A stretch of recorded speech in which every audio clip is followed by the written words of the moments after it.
একটি বিষয় যেমন যদি শুরুতেই জানতে চাই, আপনি তো নির্বাচন পর্যবেক্ষণ করছেন, সবগুলো কেন্দ্রই অলমোস্ট আপনার পর্যবেক্ষণ করা হয়েছে। প্রার্থীদের অনেক ধরনের অভিযোগ অনুযোগ পাল্টা অভিযোগ তো আছেই। আপনাদের পর্যবেক্ষণে এখন পর্যন্ত কি কি দেখলেন? এই যে 6 ঘন্টা পেরুলো, পর্যবেক্ষণটা কি? ধন্যবাদ। আমি এখন পর্যন্ত 8টি কেন্দ্রের মধ্যে 7টি কেন্দ্র পরিদর্শন করেছি ঢাকা বিশ্ববিদ্যালয় শিক্ষক সমাজের পক্ষ থেকে। তো আমাদের পর্যবেক্ষণটা এখন পর্যন্ত যেটা যে মানে মেজর কোনো অনিয়ম আমাদের চোখে ধরা পড়েনি। আমরা বেশ কিছু প্রবণতা দেখেছি, যেমন সকালের দিকটাতে যখন 9টা 10টা 11টার দিকে আমরা দেখেছি যে নারী শিক্ষার্থীদের উপস্থিতি অনেক বেশি। পরবর্তীতে যখন বেলা গড়াতে থাকলো 11টার পর থেকে আমরা দেখছিলাম বিভিন্ন কেন্দ্রে কেন্দ্রে পুরুষ শিক্ষার্থীদের অংশগ্রহণ বাড়ছে।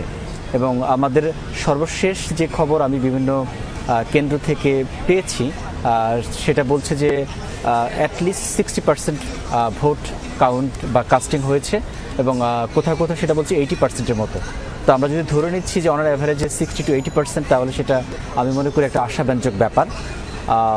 সেখানে কিছু কিছু অভিযোগ উঠেছে কোনো কোনো প্যানেল থেকে, কোনো কোনো প্রার্থীর দিক থেকে, কিন্তু এই অভিযোগগুলো অনেকটাই আমাদের চোখে ধরা পড়েনি। যেমন ধরা যাক, বলছে যে পার্টিকুলার কোনো একটা প্যানেল বা প্রার্থী তাদের যে নির্বাচনী প্রচারণা চালাচ্ছে, যেমন তাদের ইশতেহার তারা শেয়ার করছে কিংবা তাদের নানান ধরনের লিফলেটগুলো বিতরণ করছে। কিন্তু আমরা দেখেছি যে ওই সমস্ত প্যানেলগুলো আমরা ইনভেস্টিগেট করে দেখেছি তারা বেসিক্যালি আপনার তাদের যে প্রার্থীর তালিকা এবং ব্যালট নাম্বার তারা ডিস্ট্রিবিউট করছে, এবং সেটাও হচ্ছে কেন্দ্র থেকে 100 মিটার দূরে অবস্থান করে। এবং কোথায় কোথায় এর বিচ্যুতি ঘটতে পারে, বাট আমাদের দিক থেকে আমরা যতটা দেখেছি যে মেজর কোনো ধরনের সেখানে অনিয়ম ধরা পড়েনি। তার কারণ নির্বাচনের যে আচরণ বিধি সেটা লঙ্ঘিত হয়নি, যদি সেটা 100 মিটার দূর থেকে সেটা ডিস্ট্রিবিউট করা হয়। পাশাপাশি অভিযোগ উঠেছে যে ইউজড ব্যালট পেপার আবার দেওয়া হয়েছে টিএসসি কেন্দ্র থেকে। সেটাও আমরা ইনভেস্টিগেট করে দেখেছি সেটা একটা মাত্র ঘটনা ঘটেছে এবং সেটা মিস্টেকেনলি হয়েছে, এবং একজন পোলিং এজেন্টকে প্রত্যাহার করা হয়েছে আমরা শুনেছি। এবং সেটাও হচ্ছে যে ওই যে ভুল করা কার্জন হলের যেটা ভুলবশত 4টার পরিবর্তে 5টা দিয়ে ফেলেছে, এগুলোকে আমরা একটা হিউম্যান এরর আকারে দেখছি। কিন্তু অর্গানাইজড ওয়েতে কর্তৃপক্ষের যোগ সদস্য যদি বলেন যে কোনো অনিয়ম হয়েছে কিনা, সেটা আমাদের চোখে ধরা পড়েনি।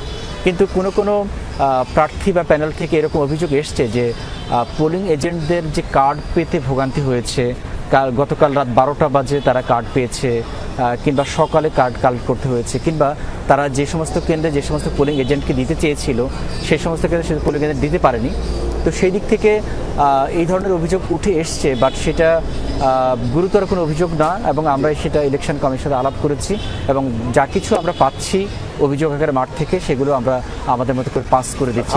যে কোনো অভিযোগ পাচ্ছেন সেগুলোকে তো অ্যাড্রেস তো করছেন, সবগুলোকে তো তারা অ্যাড্রেস করছে। এবং মানে অভিযোগের মধ্যে যেটা হচ্ছে কি, কখনো কখনো দেখা, যেমন ধরা যাক দিনের শুরুর দিকে কোনো একটা কেন্দ্রে আমরা দেখেছি যে অনেক বেশি রাশ, একটা লং কিউ, কিন্তু কিছুক্ষণ পরে সেটা আবার আপনার মানে লম্বা লাইন, মানে সে হ্রস্ব বা ছোট হয়ে গেছে।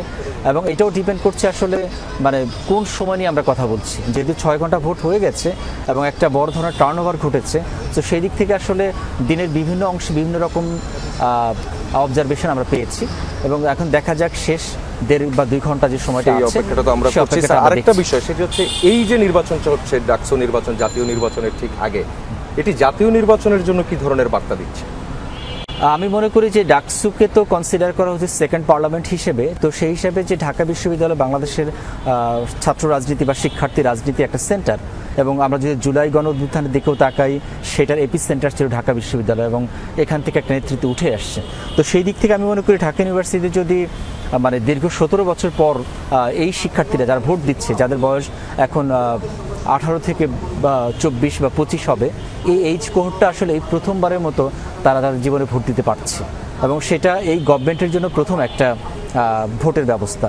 সো আমি মনে করি এটা একটা ইতিবাচক প্রভাব আমাদের জাতীয় রাজনীতি এবং গোটা দেশের মধ্যে পড়বেই। তার কারণ হচ্ছে যে এখানে যদি একটা সুষ্ঠু এবং শান্তিপূর্ণ গ্রহণযোগ্য নির্বাচন অনুষ্ঠিত হয়, এবং সেটা আমি মনে করি নির্বাচনের যে একটা থ্রাস্ট বা ক্ষুধা ছিল বাংলাদেশের মানুষের, সেটার এক ধরনের একটা মানে সেই ক্ষুধাটা মিটবে, এবং এখান থেকে একটা সূচনা বা একটা স্টার্টিং পয়েন্ট আকারে কাজ করতে পারে।